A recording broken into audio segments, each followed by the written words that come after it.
के परिवार से ही एक और सवाल आता है कि उनके पति तलाक की खबरों को लेकर सोशल मीडिया पे पोस्ट करते हैं और अपर्णा जी जो हैं वो बहू हैं मुलायम सिंह के परिवार के छोटू, लेकिन बीजेपी में हैं, वो बीजेपी में जिम्मेदारियां भी मिली हैं और योगी जी के ही परिवार से आते हैं।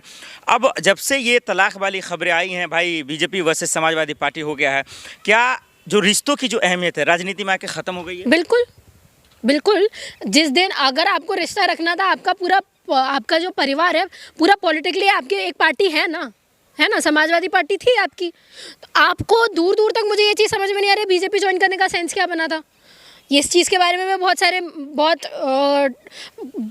सारे डिबेट हुआ था, जब आपको पता हो तो एक तो ये बात कॉन्फ्लिक्ट यहाँ आता है कि एक ही परिवार में रहने के बावजूद भी एक बीजेपी में और एक समाजवादी पार्टी में, तो आपकी सोच क्या है कि आप संघी मानसिकता क्या है कि आप पीडीए को लेके बात कर रहे हैं, आपके परिवार के ऊपर यकीन कैसे किया जाएगा? आपके बीजेपी ज्वाइन करने की वजह से पूरे परिवार में सवाल उठेगा ना। एक परिवार जो पीडीए की बात कर रहा है, जो पीड़ित शोषित दलितों की बात कर रहा है, आदिवासियों की बात कर रहा है, तो एक साइड वो है, दूसरी साइड बीजेपी है जो हिंदू धर्म ये वो ब्राह्मणवाद मनुवाद का सपोर्ट करती है। तो दो कॉन्फ्लिक्ट तो आपने वैसे ही तैयार कर दिए परिवार में।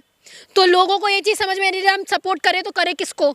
अब वही प्रतीक यादव ये कहते हैं जो उनके पति हैं कि मेरे परिवार को बर्बाद करना चाहती है, मेरे घर को तोड़ना चाहती है। बिल्कुल हो सकता है सर, बिल्कुल हो सकता है। और बीजेपी कुछ भी कर सकती है। बीजेपी ने अगर समाजवादी पार्टी के लोगों को, छोटे बेटे के, मुलायम सिंह यादव के छोटे बेटे को के बहू को अगर अपनी पार्टी में दिया और रिस्पॉन्सिबिलिटीज़ दी हैं, वो पागल थोड़ी है। उनको समझ में आता है ना कि कहाँ राजनीति करनी। उनको पता है कि अंदर हो सकता है इंटीरियर इन्फॉर्मेशन जाती होगी कि क्या स्ट्रेटजी चलनी है, क्या होने वाला है। और हो सकता है ये आने वाले 27 के चुनाव के लिए कुछ कर रहे होंगे। हो सकता है ये सारी चीज़ें करके कि हम अलग होने वाले ये सारी बातें करके कि सिंपैथी का वोट ले ले, कि जो परिवार एक लड़की को छोड़ सकता है वो परिवार आपके काम कैसे करेगा जो अपनी बहू का नहीं हो सकता। कुछ भी हो सकता है। बीजेपी को लड़कियों को जब यूज़ करना है वो तब यूज़ करेंगी। अपर्णा जी इस मामले में खामोश हैं क्योंकि वो तो खुद पत्नी है, क्या उन्हें आकर सोशल मीडिया में बताना चाहिए कि सच्चाई क्या है तलाक की? बिल्कुल बोलना चाहिए। अगर आप नहीं बोलेंगे तो लोगों को यही लगेगा कि आप कहीं ना कहीं इनडायरेक्टली नहीं चाहती है कि समाजवादी पार्टी पावर में आए। या तो हो सकता है जैसे मैंने एक हाइपोथेसिस दी आपको कि हो सकता है 27 के इलेक्शन की वजह से ये सारी चीज़ें हो रही हो। जब तक आप नहीं आओगे कैमरा के सामने, आप नहीं बोलोगे, तब तक लोग तो अज्यूम करेंगे। और हो सकता है ये बात सही है इसलिए आप नहीं बोल रहे हो। आप आगे क्या बताओगे लोगों को कि ये बात सही है?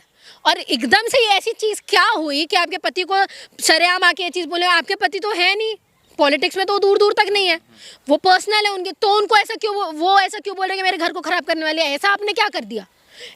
चीज़ें दोनों तरफ से होती है सर, आपको ये भी देखना पड़ेगा। और ज़रूरी नहीं है लड़की है तो हर बार सही होगी। वो किस बैकग्राउंड से आती है, किस मानसिकता से आती है, वो भी देखिए। जो लड़की बीजेपी ज्वाइन करके उन मनुवादी लोगों के साथ में रह सकती है, ब्राह्मणवादी सोच को आगे बढ़ा सकती है, वो कुछ भी कर सकती है। तो इसे उनको आके अपने आप को, अभी वो बोलते ना कि अपने आप को बता देना चाहिए कि मैं पवित्र हूँ अभी भी। तो बीजेपी, चलिए ठीक है, रिश्तेदारी के तौर पे आप कह रही हैं, वो बात वाजिब है, मान भी लेता हूँ, लेकिन बीजेपी में जाके गुनाह थोड़ी नहीं किया, तो उनकी स्वतंत्रता है ना। बिल्कुल है। बीजेपी में बेटी बचाओ बेटी पढ़ाओ का नारा है, सशक्ति करें तो वहीं जाएंगे। तो दिक्कत यही है ना आपके क्या फिर आप ये चीज़ बोल रहे हो कि आपको ऐसा लगता है आपके परिवार वाले गधे हैं जो पीडीए की बात कर रहे हैं? आपको लगता है क्या बीजेपी ज़्यादा बात करती है दलितों पिछड़ों की? तो मुझे गिना दो कि कितनी बात करती है। ये कुछ नहीं है सर, आप डिटेल में जाओगे। पति आदिवासी महिला को बना, अरे तो पोजीशन में बैठाने तो ओबीसी भी हमारे प्रधानमंत्री हैं, तो ओबीसी के साथ में उत्पीड़न नहीं हो रहा है क्या? इटावा की घटना नहीं हुई क्या ओबीसी के साथ में? आप बताइए मुझे। तो ये सारी चीज़ें हो रही है ना सर, तो सवाल सबसे उठता है ना। और अगर आपको ऐसा लगता है कि समाजवादी पार्टी सही नहीं है, अब आप ये बताइए, एक परिवार में कोई एक औरत दूसरी अपनी घर की पार्टी छोड़ के दूसरी पार्टी में जा रही है, तो इसका मतलब क्या होता है कि या तो आपकी पार्टी सही नहीं है या तो समाजवादी पार्टी सही नहीं है। आखिरी सवाल, 27 में चुनाव है, इसलिए कभी अनु चौधरी को बचाया जा रहा है, कभी बलात्कारी को आरोपियों को बचाया जाता है, और कभी इस तरीके के तलाक की खबरें भी आती हैं। बिल्कुल यही सारी चीज़ें हैं। और मैंने आपको जैसे बोला ना, ये पार्टी साम दाम दंड भेद हर चीज़ अपनाती है सिर्फ जीतने के लिए। 27 का इलेक्शन है सर के ऊपर, और 24/7 ग्राउंड पे है बीजेपी। वो चाहती है कि वो जिस मार्जिन से पहले जीती उससे ज़्यादा मार्जिन से जीते, इसलिए वो अनुज चौधरी को भी बचा रही है, क्योंकि उनको पता है कि पुलिस वाले बूथ्स पे रहेंगे। इन पुलिस वालों की वजह से हम लोग अपना जो ईवीएम का हैक जो करते आ रहे हैं वो करेंगे। वोट चोरी होगी धमाकेदार, क्योंकि ऑपोजिशन जिस चीज़ के बारे में ऑपोजिशन को एक साथ में रहना चाहिए था मुद्दों को लेके, वो नहीं रहा है, तो उनको बेनिफिट मिलेगा। दूसरी चीज़, ये तलाक की बात आके ये मतभेद पैदा करना चाहती है फैमिली के अंदर कि फैमिली डिस्प्यूट में रह जाए समाजवादी पार्टी, क्योंकि आपको पता है ना कि अभी के इलेक्शन के बाद में समाजवादी पार्टी के ऊपर कितने सीट्स आई हैं, आपको पता है कितने मार्जिन से जीती है। तो उनको पता है कि अगर ये वाला इलेक्शन जीते कि हो सकता है समाजवादी पार्टी जीत जाए, तो इंटीरियर कॉन्फ्लिक्ट पैदा कर दो। एक चीज़ ये हो गई, मायावती जी कुछ बोल नहीं रही है, उनको अलग उनका चल रहा है सारी चीज़ें। चंद्रशेखर वो अभी बेचारे नए नए आए हुए हैं तो अपनी चीज़ें देख रहे हैं, तो अब उनको पता है बचा कौन, हम। तो जितना हो सके वोटर्स को बहला दो, फुसला दो, मंदिर मस्जिद की बात कर दो, पुलिस वालों को बचा दो, बनारस में जो हो रहा है वो सारी चीज़ें मत दिखाओ, ये मुद्दे दिखाओ। और तलाक की बात हो रही, भाई पारिवारिक चीज़ें तलाक की बात हो ना, तुमको क्या है, पर लाइमलाइट में क्यों चल रही है चीज़ें? क्योंकि पॉलिटिकल पार्टी है इसलिए।